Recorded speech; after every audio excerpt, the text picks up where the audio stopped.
आज सुबह सुबह ही शामली मेरे पीछे पड़ गई। कहने लगी, माँ तुम कहो ना, तुम कभी थकती क्यों नहीं? तुम हर वक्त क्यों काम में लगी रहती हो? तुम तो घड़ी भी आराम क्यों नहीं करती हो? मैं जब बड़ी हो जाऊंगी, मेरा ब्याह हो जाएगा, तो क्या मुझे भी तुम्हारी तरह ही सारे काम करने पड़ेंगे? मैं बीमार रहूंगी तभी भी क्या मुझे सब कुछ करना होगा तुम्हारी तरह ही? जब मुझे भूख लगेगी तो क्या मुझे खुद ही बना कर खाना होगा? मुझे पूछने वाला कोई नहीं होगा माँ। शामली की मासूम बातें सुनकर गंगा उसके सर पर हाथ फेरते हुए बोली, ना बिटिया, तुझे तो एक राजकुमार लेने आएगा जो तुझे डोली में बिठा कर ले जाएगा। मेरी बिटिया बहुत राज करेगी। कहते कहते वह खुद सोचने लगी, क्या मैंने अपनी ज़िंदगी में यह सब पाया है? शायद नहीं। जिस पति का साथ मिलना चाहिए था, जब उसका साथ ही कभी नहीं मिला तो वह किसी और से क्या उम्मीद करती? शादी के बाद से ही वह जब भी बीमार पड़ती थी, पति जंगू के यही उल्हाने ही सुनने को मिलते थे कि तुम दिन भर घर में करती क्या हो? मैं तो खेत पर चला जाता हूँ। तू और तेरी ये बेटी श्यामली तो रोटियां ही तोड़ते रहती हो, और भला क्या काम होता है? इन उल्हानों को सुनकर भी गंगा चुप रह जाती, क्योंकि कहा तो उसे जाता है जो इंसान समझते। यहाँ तो समझदारी से दूर दूर तक कोई नाता ही नहीं था, तो वो क्या कहे? अरे घर गृहस्थी कोई ऐसे ही थोड़ी चलती है। अमीरों की बात अलग है, एक दिन ना कमाया तो भी कोई फ़र्क नहीं पड़ता, मगर हम जैसे गरीबों के घर तो अगर एक दिन नहीं कमाया जाए तो खाने के लाले पड़ जाते हैं। ईश्वर ने पेट तो सबका एक जैसा बना दिया, जो समय समय पर आवाज़ देने लगता है।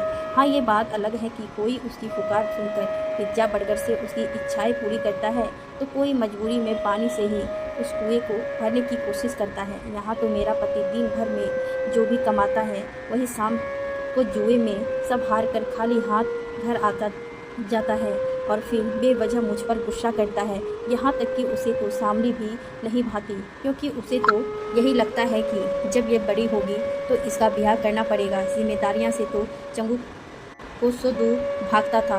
कभी भी वह प्रेम से अपनी बेटी श्यामली को नज़र उठाकर नहीं देखता था।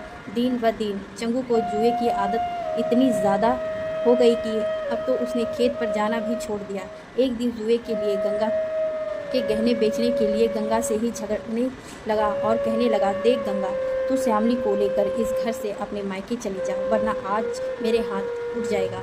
तब उस वक्त गंगा में ना जाने कहाँ से इतनी हिम्मत आ गई।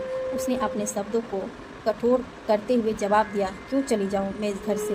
ब्याह कर लाए हो तुम मुझ इस घर में मेरे सम्मान के साथ। मेरे बाबूजी ने तेरे साथ मेरा ब्याह किया था। हाँ, मगर आज तुमसे मैं एक बात कहना चाहती हूँ। आज के बाद समाज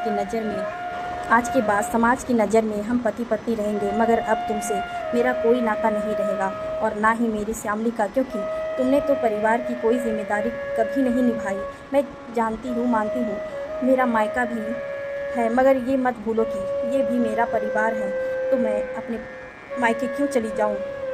क्या इसी दिन के लिए मुझे ब्याह कर लाए थे कि जितने दिन मन किया था रहे, और जब मन किया छोड़ दिया? क्या यह मेरा परिवार नहीं है? सुनो, मैं श्यामली की जिम्मेदारी इसी घर में रहते हुए ही निभाऊंगी। आज गंगा की इतनी हिम्मत देखकर चंगू से कुछ कहते नहीं बना। वह शांत होकर झोपड़ी के दूसरे कमरे में जाकर लेट गया, और इसी तरह दिन गुजरने लगे। अब गंगा दूसरों के घर पर काम करके श्यामली का और अपना गुजारा करने लगी। इसी वजह से उसने अपने मन की सारी इच्छाओं को ख़त्म कर लिया और श्यामली की बेहतर परवरिश में लगी रही।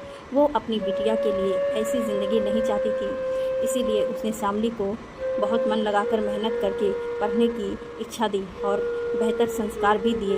कभी किसी के आगे बेवजह झुकने की सलाह दी, क्योंकि अक्सर ऐसा देखा जाता है, हम जितना झुकते हैं सामना वाला हमारा उतना ही इस्तेमाल और ज़्यादा करता है।